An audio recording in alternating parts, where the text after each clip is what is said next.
Clear prop. Star 738, Yankee number 2, following twin traffic, 3 mile final, clear subject. 1 Charlie Bravo, exit in runway 25, going 4 mile final. This is Behind the Prop with United Flight Systems owner and licensed pilot Bobby Doss and his co-host, Major Airline Captain and designated pilot examiner Wally Mulhern. Now let's go Behind the Prop. What's up, Wally? Hey, Bobby, how are you?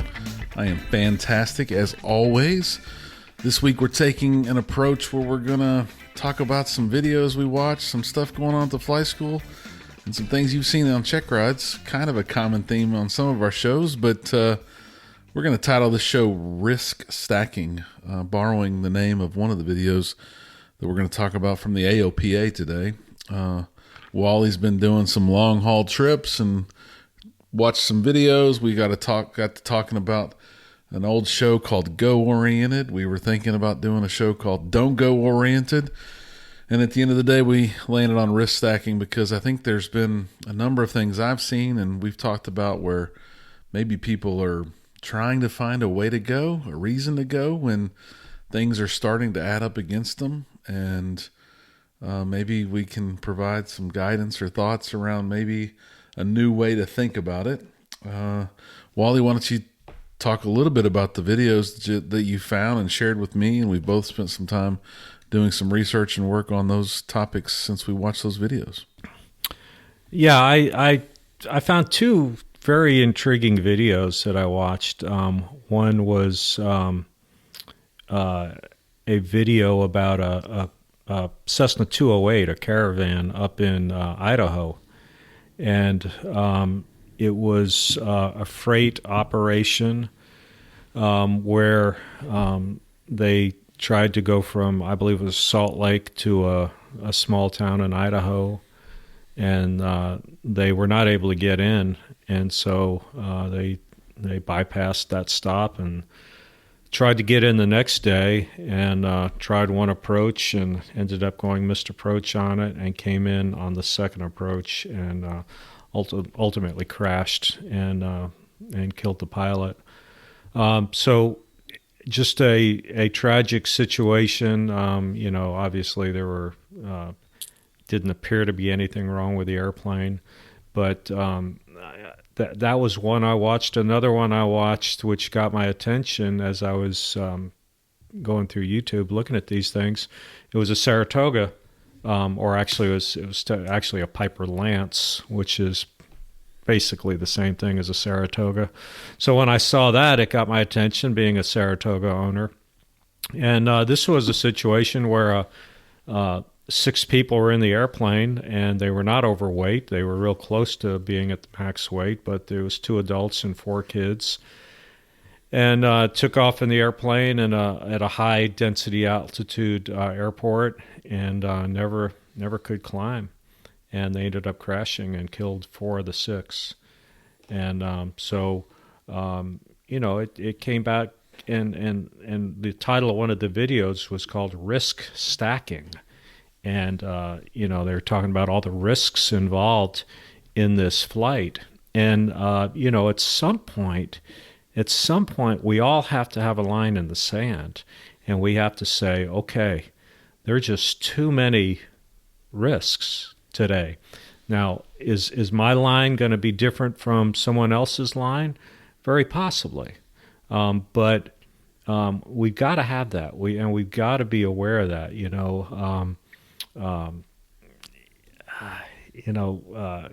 At my airline, we brief every takeoff, and the first thing that we talk about when we're getting ready to brief the takeoff or brief the flight, I should say, because we're briefing a lot more than just the takeoff. But we go through the threats, and we try to identify the threats that we have, and we put them in 3 categories. We talk about personal, and we kind of go around the flight deck. How's everybody doing today? Everybody get a good night's sleep? Everybody feeling all right? Anybody dealing with personal things at home that might make it to where your head is not as in the game as it should be? And then we talk about environmental. And of course, the first thing we think about environmental is the weather, but it's a lot more than just the weather. Do we have terrain today? Do we have high density altitude, like one of those accidents we talked about? And then the last we talk about is technical. Is the airplane in good shape? Is there anything that's inoperative on the airplane that's going to affect us today? And so, right off the bat, I just flew some very lengthy flights. I just flew into Japan a couple days ago, and as I was briefing the approach, the first threat that I identified was the language barrier, and not so much language, more so the accent, because for me, I have difficulty understanding the Japanese controllers. Luckily, there's 4 of us on the flight deck, so between the 4 of us, we have a pretty good idea of what they're saying, and there's enough people to back you up. So when I say, "What did he or she say?" there's usually someone that will say, "Oh, you were cleared direct to Soto intersection," or whatever. So, that's what we do at my airline. Okay, is that what we should be doing at a student pilot, private pilot level? I think so. I think it's a good thing to do. Yeah, and I think we'll talk about some recent stuff around the flight school and on check rides where it's almost a push to go, right? We did this Go Oriented show a few weeks ago, and it was more about trying to solve the problems and get back in the green when there were things going awry. And this show's really more about when there's 2, 3, 4, 5, 6 things that aren't quite green, that we need to take a pause. We need to think about trying to find a reason not to go instead of to go when the stack starts working against you a little bit. Those Right. videos were impactful. If you don't know about or haven't seen any of the Air Safety Institute stuff that the AOPA does, highly recommended. Really good. Most of them 10 to 15 minute videos, and they're not judgmental. They're fact based. They're normally sharing the details from the NTSB report, and they're trying to make us all better pilots. So it's really good stuff. But the first video, titled High Aspirations, and we'll put links to both videos in the show notes, it was somewhat in the first few minutes a video of the family walking out to the plane, right? And your gut starts to turn over right off the bat when you see that they're walking out to the plane, knowing or assuming that something bad's going to happen. They talked about all the things supposedly in the debriefs from the passengers that lived. They talked over and over about the things that were adding up or stacking up against this pilot and this aircraft and the 6 passengers and the 5,000 foot elevation and the 90-degree Fahrenheit temperature day, well above standard. And a video that is also there of the takeoff just shows that they're not getting anything out of the plane. And we've talked about a lot of examples on this show in the last 138 shows, but we talk a lot about Houston, Texas. We, meaning the school and Wally and our teams that are all in Houston, we talk a lot about sea level and what if we went to Denver, right? And I think I've in 6+ years now as the owner of a flight school, I've seen where density altitude's been negative 2,000 feet at sea level. Like, that's some amazing air, and it causes problems because the engines work so good, the prop works so good that left turning tendencies are crazy. And we got to understand that gamut. And we're thinking about doing a show on performance charts because there's so much that I've learned over the years about what those performance charts tell us. And never judge what someone did, but there seemed to be enough indication that they weren't going to be able to climb at a rate that was going to be healthy, but they continued and took off and didn't stay in the air very long. The second video, I found the true wrist stacking coming together, where the stack was very big, and they talked about it, and I still have it up in my browser window, where the incident was, the list includes single pilot in IMC, winter IMC, so it was snowing, and it was a aircraft that was able to fly into known icing, but was a prop plane. It had a very demanding approach that the pilot was flying, a non-standard obstacle clearance, a non-standard vertical descent angle that had to go over some smokestacks that were right in line with the runway. And then those smokestacks were active and creating a large amount of steam in the direction opposite that the pilot was flying. So they were going to go from IMC icing conditions to visual conditions to flying through a steam cloud over a stack of smokestacks to get to the runway. And something happened to where that pilot got confused. They alluded that maybe they thought that the lights on the smokestack was the runway, ultimately clipping the smokestacks and perishing. So again, a lot of things adding up against, after already going missed once, all these things at some point might be a reason to divert. And the video also talks about that the pilot had diverted the day before on the same approach, and maybe as a cargo pilot that started creating pressure that I got to get there, and unfortunately they didn't get there. Yeah, I go back to my early flying. I started out as a flight instructor. I moved into flying charter, and the company that I worked for started flying freight. So I was that freight pilot, and this was back in the days where you had to fly canceled checks to the Federal Reserve Bank every night, and it was a whole industry of airplanes flying around at night, flying these canceled checks. And I say that's where I learned to fly, because I was out there on my own at night in a twin-engine airplane. I was flying a Beechcraft Baron, which is a very, very nice, well-performing airplane. But, you started to get this attitude of invincibility. And I'm here to tell you I'm lucky. I'm lucky to be here. I can remember one night flying into Dallas-Fort Worth and flying through some thunderstorms, or not really through, but around. And I had no business being there. And I do remember thinking to myself, because a lot of times people would go with me, and I remember thinking to myself, it's really good that I'm by myself tonight, because there's no sense in two people dying. Wow. I actually had that thought. But then, this is one of these things of, I got to think to myself, what was I thinking? I landed at Dallas Love. I delivered my checks, and I didn't have to be back, but I did. I took off and I went back through it. And as I was going back through it, I'm thinking, man, you're really stupid.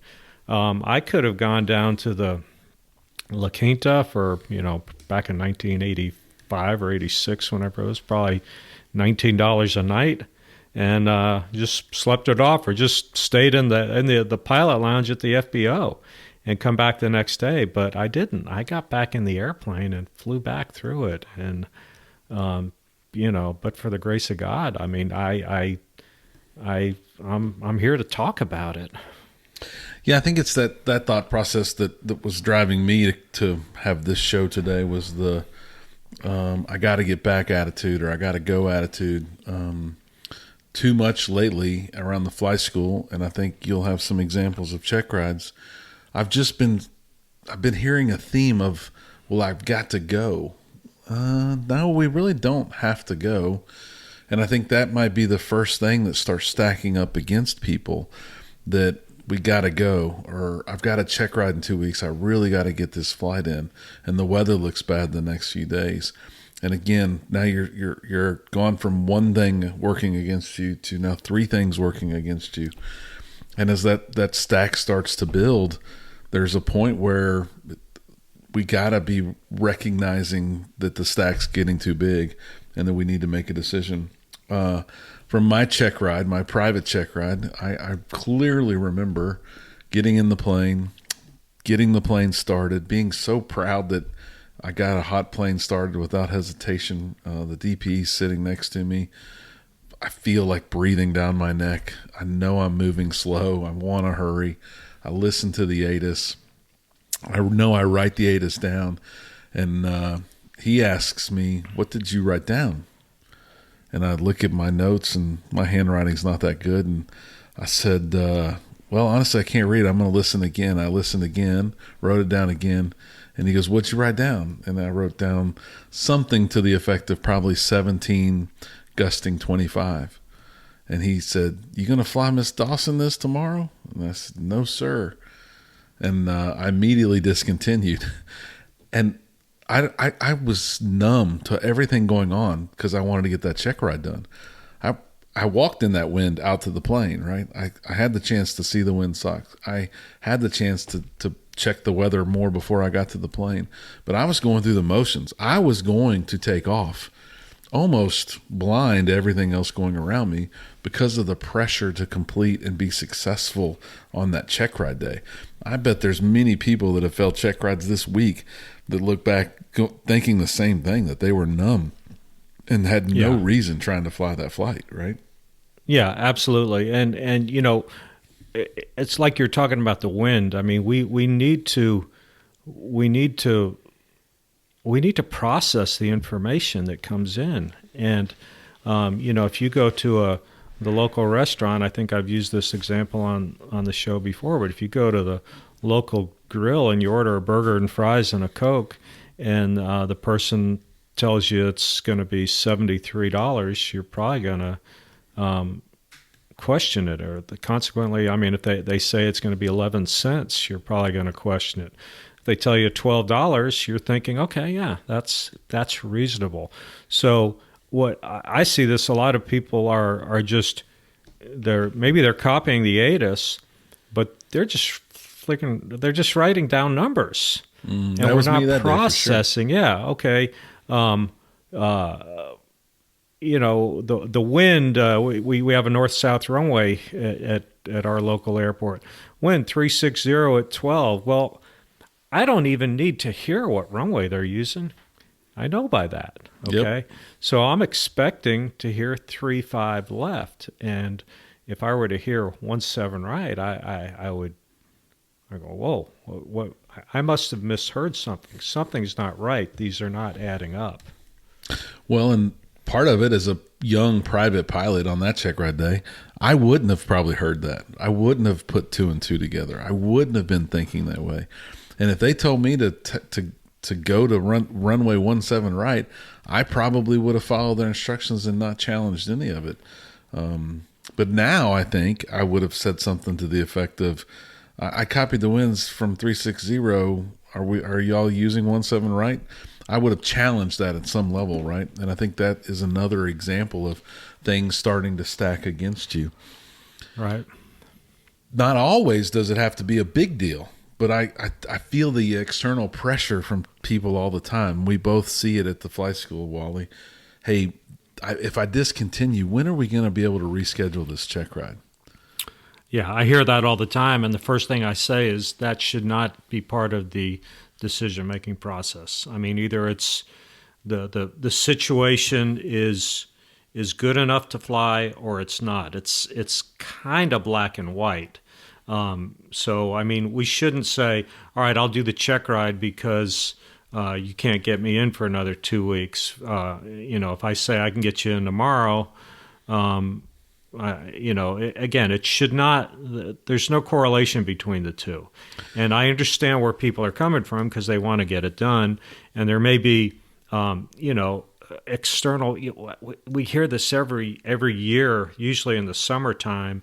You know, in the middle of August, we start getting panicked people calling up for check rides because they got to go back to college in 3 days and they have to have a check ride tomorrow. Well, you know, maybe we should have thought about this back in June. Yeah, I think it's just adding to that stack. And you're right. I think it should be a really fine, dark black line that says this is my line, and I'm not going to deviate. And we've done shows on personal minimums and all those things. But if you're a pilot who says, well, 7 knots of crosswind's my limit. Unless I can't get a check ride retake in 2 weeks, then I'll go to 10. But that's a real slippery slope. That 3 knots is almost 50% of your personal minimums. And if you'll do that and add clouds to it and precipitation and possible colder weather, then you start doing a lot of really negative things towards what might be creating a real risk stack for yourself as well. Right. And I do feel, I use sports analogies a lot. I feel like going into a check ride, you've got a strike against you already because you're nervous. You really are. And the data tells us and it proves to us that we perform, our performance is degraded in a stressful situation. We don't get better under stress. We get worse. And I believe it. A long time ago, maybe I was a little bit of a cocky young guy. Maybe I didn't believe it back then, but after looking at all the data, I certainly believe it now. So I almost feel like on a check ride, you've already got 1 strike against you. It's like you're walking up to the plate and the count is 0-1. So you add something like, okay, significant weather, significant wind. The wind is, a crosswind at 12 gusting to 17. Okay, maybe that makes it 2 strikes. So you got very little margin for error. And I don't want this to be about passing a check ride. I want this to be about not dying. Okay, that's really what we're talking about. But we are using the check ride analogy a little bit here. But anyway, let's try to stack the deck in our favor as best we can. No question. I asked you before we started recording, do you have an opinion on whether IMC is one of those criteria that might stack against you if you're doing an instrument check ride or a CFII check ride? Do you have a go, no go? And I think your opinion is that doesn't come into play for you personally, but what is the pilot's thought process? That's the applicant. What are they thinking and how do they approach that? It could be a negative. It could be a risk factor that's stacked against them. Right. Our guidance from the FAA is that they strongly suggest we not be pilot command on a flight. So if I have an instrument candidate and we're going to fly in IMC conditions, I have to then assume the position of pilot in command. So there's some things I have to do. I mean, I always check with the flight school if am I insured, with the flight school. In general, I don't do that. Have there been cases where I have assumed the role of pilot command? I have. I know the day I was doing check rides the day before one of the Super Bowls was here in Houston, and they weren't allowing any VFR traffic out. So the only way we could get out and do approaches was to file an IFR flight plan. So, the weather was fine. There wasn't a cloud in the sky, but technically I had to be pilot in command. Now, couple that with a double I check ride where I'm doing a CFII, I actually kind of like seeing the applicant file IFR or get an IFR clearance in the air. Now, does that mean I'm going to do a double I check ride in 400 overcast? No, absolutely will not do that. But 1800 broken, where maybe we're in and out of the clouds, I think that's a good opportunity to actually see what the candidate has. Yeah, I think that statement alone gives guidance to the fact that you have personal minimums. You're not going to do 400-foot overcast. I want to say when I was pulling up to the flight school on Wednesday, it was about 300-foot overcast, and I have to cross outside the airport on a public road at the end of the runway, and they were taking off to the north. And I saw a Piper Warrior go over my car at about 200 feet AGL. And I thought, wow, that's a lot of cojones to be able to take off in 300-foot ceilings. There's just a lot of risk. And so I got to the airport and I pulled up FlightAware, and they were going to an airport less than 60 miles away. Who knows? Maybe they were transporting a heart and it was really important, but I think I might have waited another hour based on the forecast, because 300-foot overcast is not a lot. There's not a lot of options if something goes wrong, for sure. No. We're trying to stack the deck, and I feel like if I'm up at 8,000 feet and I lose an engine, I feel that the chances are really, really good that I'm going to be able to put the airplane on the ground. But again, that's being able to see the ground. If it's 300-foot overcast, you're going to come on down, and you're going to come on down, and you're going to break out, and you're going to have one option. Two, you got maybe about 20 seconds to figure out where you're going, and if you don't like what's straight ahead, just close your eyes, I guess. So when do we have the opportunity to make the stack be in our favor, Wally? How many opportunities before and after a flight, or during a flight, should I say, do we have the opportunity to stack the deck in our favor? Yeah, well, that stack isn't just for the flight. It's for every maneuver or every portion of the flight. In other words, we're rolling down the runway and something doesn't sound right. There's a vibration. Can we reject that takeoff? Well, we probably can. We don't see it so much on takeoffs, but we see it on landings a lot. If you're coming in and you're not in a position to land the airplane, well, we've got an option. It's called a go-around. And I just wonder how many people have done a go-around for real. In other words, hey, I was too fast, or I don't know, I wasn't in a position to land the airplane on the center line. We've all probably done many go-arounds. Probably 95% of them are because your instructor said go around. Does your company have a plan or a rule that says X, Y, and Z, you must go around? Oh, yeah. We have stabilized approach criteria.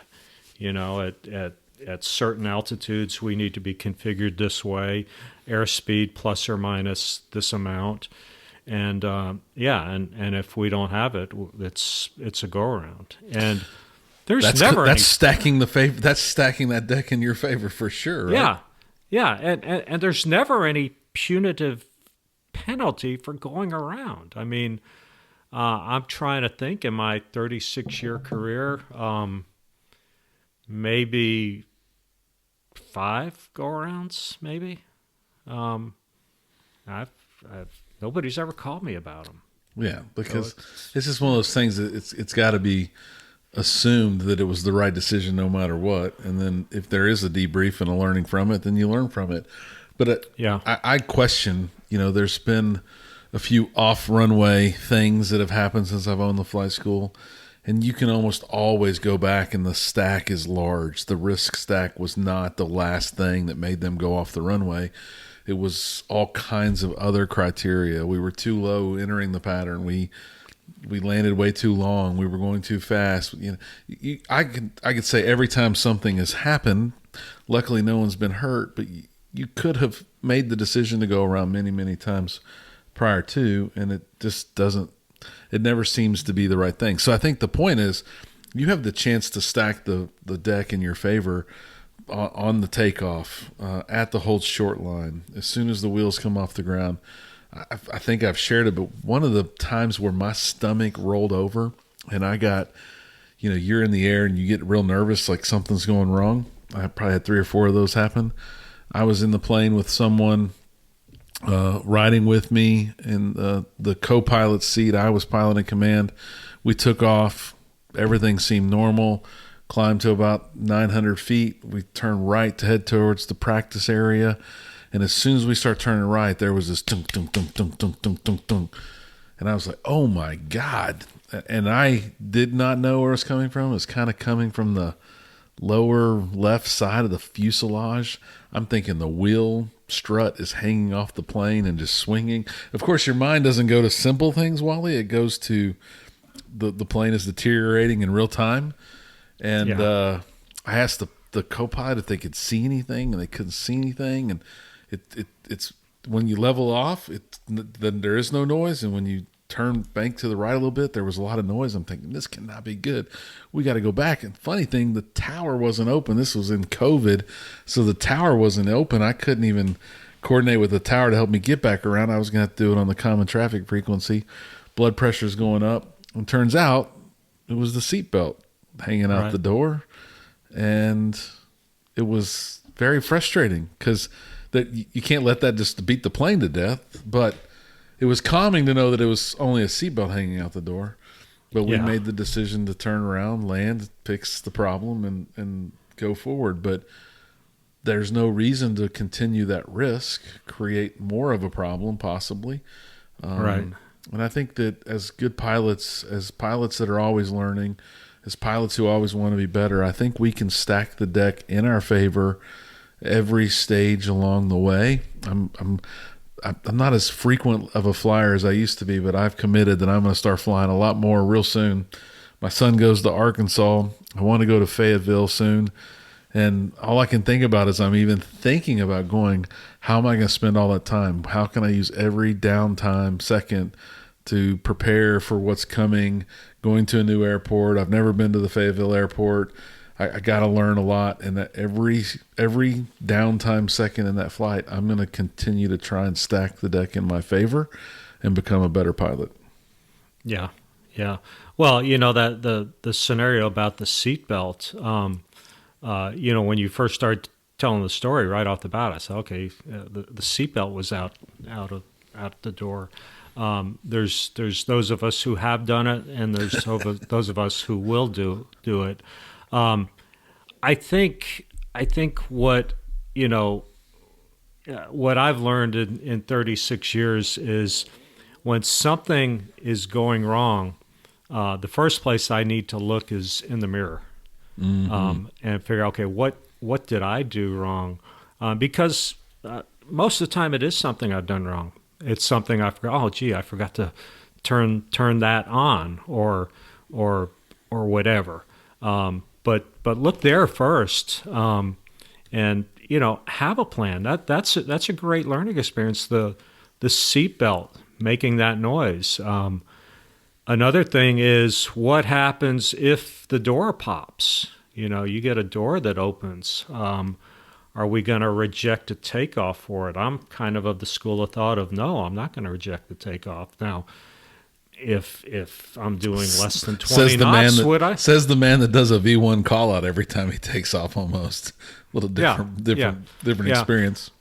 Well, our policy is if a cockpit window comes open, that we continue, and we come around, and it's probably our policy because it's probably happened. Oh, probably, no question. And I know of an airplane that went off the runway all because of a door.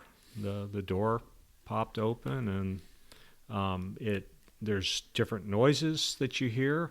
If it's wintertime, you're going to feel cold air. There's just different sensations that you're not used to. So, yep, I think it's a great example of just one little risk that continues to grow in a stack of things that could make your outcome different than better. And you should be always analyzing that. Every little stage of the flight, you can be doing something to stack it in your favor for sure. Yeah. And, if you've listened to the podcast enough, you know that every check ride I ever do, we're going to talk about an electrical system failure. One thing that I always bring up to people is, because I'll ask what we're going to lose if we have an electrical system failure. And people can go through and get most of the big stuff. But the one thing that almost everybody misses is you're going to lose the intercom system. And when's the last time you flew in an airplane without the intercom? And a significant number of my applicants will say never. So that might be something to do. Take off that headset and talk to your people in the airplane just to show you I won't say the difficulty, it's different. And it is harder. It's not as easy as just talking in the microphone, but it's pretty noisy. So it might be something to do. You might go hoarse, but you might learn something that will help you stack the deck in your favor in the future. As always, I would tell everyone to go watch these AOPA videos from the Air Safety Institute. It was High Aspirations, and the other one was called Risk Stacking. We'll put the links in the show notes. As always, do everything you can to stack the deck in your favor and stay behind the prop. Thanks for checking out the Behind the Prop podcast. Be sure to click subscribe and check us out online at BehindTheProp.com. Behind the Prop is recorded in Houston, Texas. Creator and host is Bobby Doss. Co-host is Wally Mulhern. The show is for entertainment purposes only and is not meant to replace actual flight instruction. Thanks for listening, and remember, fly safe.